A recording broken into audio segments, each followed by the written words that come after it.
ఖచ్చితంగా పిన్నెల్లి రామకృష్ణారెడ్డిని అంతమొందించటానికి తెలుగుదేశం పార్టీ తీవ్రంగా ప్రయత్నం చేస్తుంది.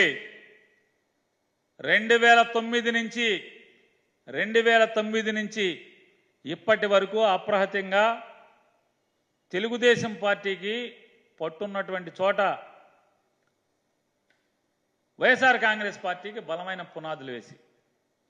2009లో 2012 బై ఎలక్షన్లో 2014లో తెలుగుదేశం పార్టీ అన్ని చోట్ల గెలిచినప్పటికి కూడా, పల్నాడులో చాలా చోట్ల గెలిచినప్పటికి కూడా, కానీ మాచర్లలో తన పట్టు నిలుపుకొని 2019లో మళ్ళీ గెలిచి 2024లో కూడా మళ్ళీ గెలవబోయే పరిస్థితుల్లో ఈ రకమైనటువంటి